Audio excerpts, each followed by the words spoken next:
তিস্তার পানি বিপদসীমার 33 সেন্টিমিটার উপর দিয়ে প্রবাহিত হচ্ছে।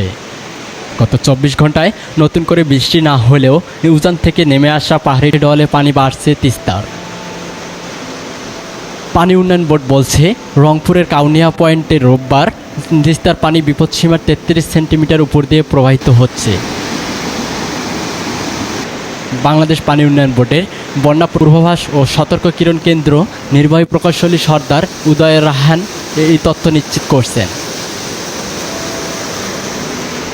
তবে তিনি বলছেন, এখন বিপদসীমার 33 সেন্টিমিটার থেকে প্রবাহিত হলেও আগামী 24 ঘন্টার মধ্যে তা কমতে পারে। পানি উন্নয়ন বোর্ড বলছে, রংপুরের কাউনিয়া পানি বাড়লেও লালমনিরহাটের তিস্তার ব্যারেজে সে অনুপাতে পানি বাড়েনি। কাউনিয়া পয়েন্টের নদীর পানি বাড়া তিস্তার চর অঞ্চলের নিম্ন অঞ্চলের বেশ কিছু এলাকায় পানি প্রবাহিত হয়েছে। তবে আগামী 24 ঘন্টার মধ্যে তিস্তার নদীর পানি উচ্চতা কমে বিপদসীমার নিচ দিয়ে প্রবাহিত হবে বলে জানিয়েছেন পানি উন্নয়ন বোর্ড বন্যা পূর্বাভাস ও সতর্ক কিরণ কেন্দ্র। আব্দুল আলিম, ডেলি সংবাদ, নীলফামারী।